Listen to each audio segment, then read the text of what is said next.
What's going on, everybody? DiGi Valentine here right about now. Hi, how you doing? Take a seat, hush your noise. Class is in session. I'm going to talk to you a lot about Nights into Dreams right now, okay? And you'll be like, oh, he's going to talk about Nights into Dreams again. But there's a reason why I'm doing it, okay? So this year is Nights' 25th anniversary. Because a lot of stuff is happening with the Sonic IP, I wasn't expecting there to be a new Nights game. In actual fact, the only thing that we got in terms of utilizing the IP was a casino machine. And I'm not expecting any more than that. So let's just leave that casino machine alone. And what I'm going to do, because it's Nights' 25th, okay, I know there's a lot of people that watch me, but they've never touched Nights. No, they've never touched Nights. That's an in-joke already. I've already accidentally used an in-joke. I didn't even mean to do that. Go over and touch Nights. Anyway, the people that don't know anything about Nights have no idea what I'm talking about there. Forget it. Forget the pun. It came out of nowhere. Go over and touch Nights. You'll see what I mean. But that is, of course, if you're interested in that sort of thing.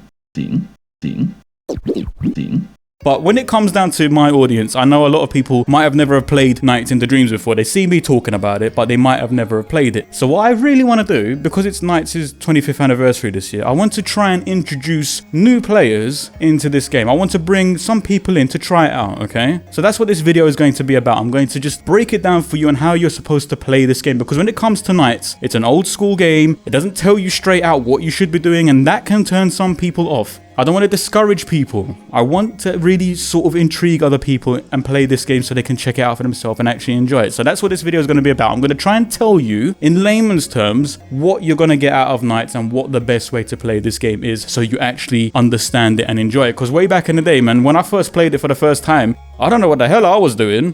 I was like, what's this about, man? Like, you're wasting my time. Let me play Daytona USA. I don't want to play this thing. What the And then, you know, look at me 25 years later, big Nights boy now, Nights into Dreams man them, you get me? So it's crazy how I done a 180 on this game, okay? It's crazy. Before I start, I will tell you that you can play Nights into Dreams on Steam. It is there and it is very cheap. I don't know about US dollars or other currencies around the world, but for Britain, it's only £5. That's ridiculously cheap as a standard price. I mean, the last time I checked it, it was £5. When it goes on sale, it can go down to as little as £1, sometimes even less. So, if you guys are even vaguely interested, go and chuck Nights into Dreams into your wish list. If you don't want to spend £5 or $5 or whatever it is, wait for a sale to come around because this game is always hitting the sales and it always goes down ridiculously cheap. You're going to get this game for cheaper than you would get a meal at McDonald's. Trust me on that, okay? So go and put it in your wish list, keep an eye on it, or buy it straight out for its standard price. Whatever you're happy with, go and do that. As a game, Nights deals with the dream world. You play as one of two teenage characters. They are having bad moments in their life. They're going through some stuff and it's manifesting negatively in their dreams. And your purpose of the story is to overcome these negative vibes. You're supposed to overcome these nightmares, these negative emotions, so you can succeed in life. That's the basic gist of it. It sounds very, very corny by today's standards. Oh, we've done this a million times before. Back in 1996, this was kind of fresh. It wasn't as common as it is today. Like, we were talking about mental health nowadays. Mental health is like a huge subject nowadays, but back in 1996 it wasn't really touched upon that much. So Nights kind of pushing the envelope a little bit there, trying to put mental health out there, especially for teenagers and kids who are dealing with things at a time. So Nights was doing that kind of thing. Basic story element, you are playing as one of these two characters and you're dealing with your dreams. In terms of gameplay, it's a flying game. It plays in a 3D world, but on a 2.5D axis. You are flying along a 2D plane and you are collecting points, and then you move on to fight a boss, and then you rinse and repeat. Doesn't sound very interesting. When I say it like that, it doesn't sound very interesting. This is what the charm of Nights actually is though, because once you understand how to play it, it becomes quite an addictive game. You tend to find yourself going, actually, let me try and do that lap again. Let me try and do that level again because I think I can do a bit better now. And it does that to you. If you let it, if you choose to understand it, it will become a very addictive game. You won't play it for 20 plus hours. You will just jump in every so often to have like a 5-minute go because you feel an urge to play it. It's one of those games that, you know, allows you to pass the time when you don't have a lot of time to pass. It's good to have a game like that. You don't want to invest millions of hours into a game. You just want to pick up something and have a quick go for 5 minutes. Nights is perfect for that, and it always feels satisfactory.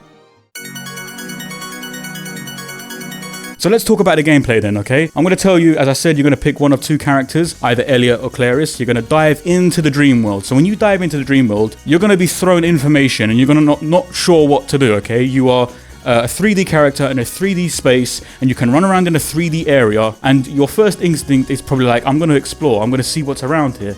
Don't do that. Don't do that, because essentially what you're doing is you're wasting time. And if you spend too much time walking about, eventually what ends up happening is you kind of get a game over. Like this clock appears and it wakes you up, and that's it. It's a game over. You've ruined your run of the level. So don't walk around. Instead, head straight for this little gazebo looking thing. And in there is the character NiGHTS, obviously, the titular character of the game. So you've gone into this gazebo. It's called an Idia Palace, okay? It's an Idia Palace. You go into this gazebo called the Idia Palace and you fuse, or in terminology for knights, you dualize with knights. So now you're knights. Now it's gone from being a 3D exploration kind of thing into the 2.5D flying aspect that I was telling you about before. Now you're flying around. You're like, okay, well, what the hell am I supposed to do now? Now I'm flying. What am I supposed to do? Okay, so you're going to locate these items, these blue spheres. They're called blue chips. You need 20 of them. You're going to collect 20 of these blue chips. When you've got 20 of these blue chips, you fly to this contraption and you break it open and you release one part of yourself. Your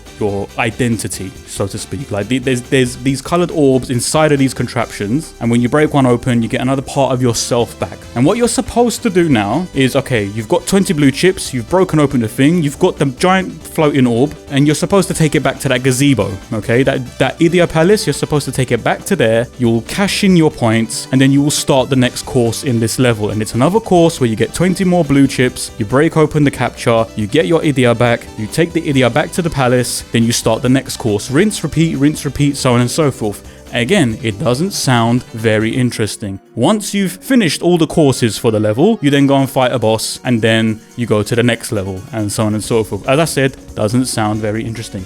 The way NiGHTS grips its hooks in you is the way in which it wants you to play the game. Not how you should be playing it, like just to complete the level, the way it wants you to get the most out of the game. And this is the part that people tend to become addicted to.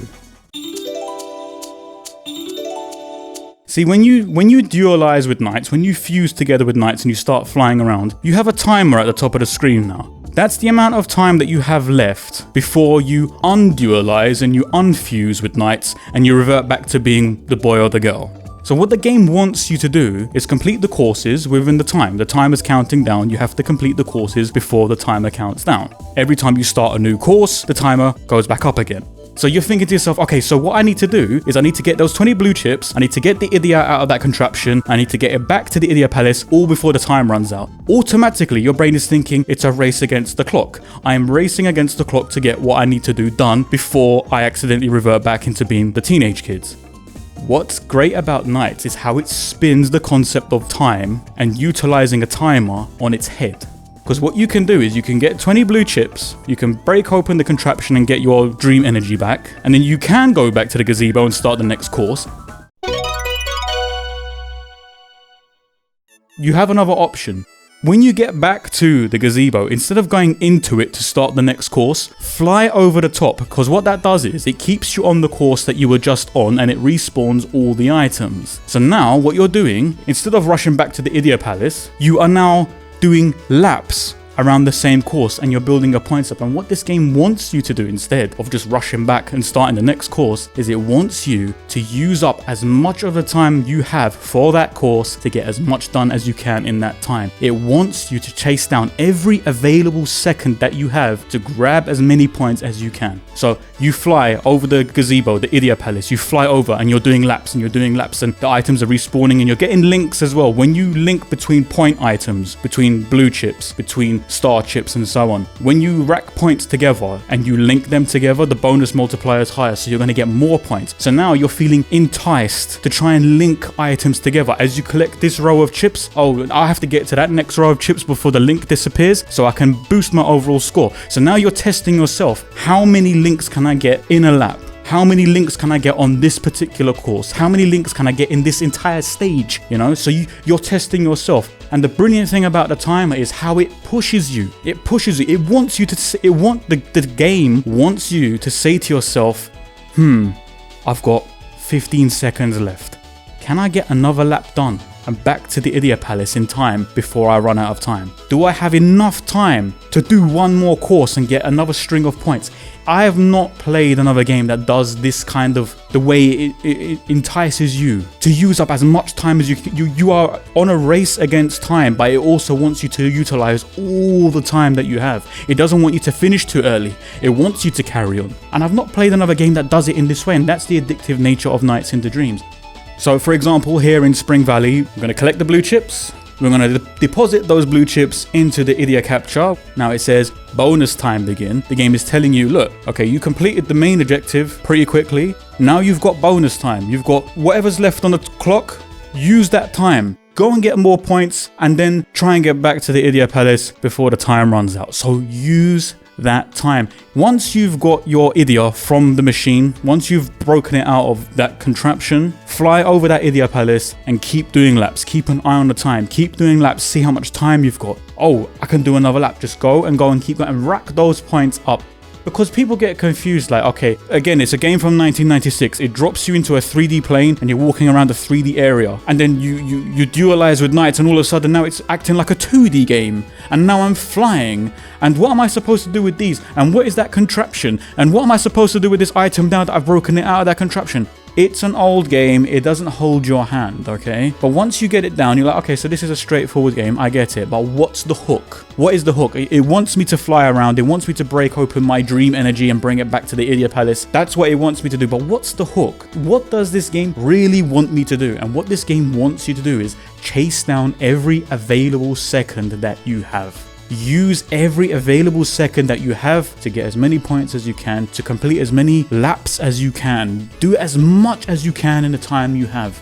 To me, I have never played a game that utilizes time in that exact same way, personally. I mean, there probably are other games since 1996 that have tried to do different things with the concept of time, and maybe I just haven't played them. But when it comes to Knights and the way Knights utilizes the concept of time and how you're supposed to play against the clock, but also utilize every available second that you have to you, I've not played another game that does it this way. That's what makes Nights into Dreams so unique. And I highly recommend it. I really honestly want to recommend it to you guys. I really want to try and encourage those of you who see me talk about this game all the bloody time and you're like, why is he always talking about this game? Why is it so important? Why is it such a cult classic? What do people see in this game? I don't get it. I don't understand. There's the hook. I'm telling you how to basically play the game. I'm telling you this game is ridiculously cheap on Steam. I'm not sure if it's on the PlayStation networks and the Xbox services. I don't know, you'd have to check. I know there was a port on PS3 and Xbox 360 back in the day because I personally worked on it. I know the Steam port is there because I also personally worked on it. Check your digital marketplaces.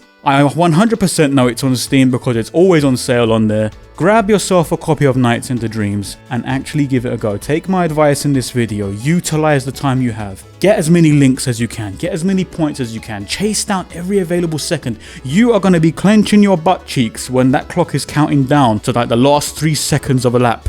And you are nowhere near the gazebo. You are nowhere near the Idia Palace. And you're like, oh fuck, I'm not going to make it. I'm not going to make it. There is no other game that I've played that feels like this, and I highly encourage you all to just go and pick it up. It's Nights' 25th anniversary this year. Do the series a favor. It's not a big series. It's always getting sort of left on the side because Sega don't want to put too much time into it when they've got other big projects and other big IPs to utilize. But Nights into Dreams as a single standalone game on Steam for ridiculously cheap, you will be doing yourself a disservice by not trying it. You owe it to yourself to have Nights into Dreams in your library. Just so you can say, you know what, I've got a really unique game there. And there's nothing quite like that. It's the kind of game that doesn't ask too much of you. It's not going to break your bank because it's not expensive. And it's not going to take up all your time because you can literally complete it in 1 or 2 hours. It's almost like the perfect little game that you need in your library when you just want to kill some time. Give it a try.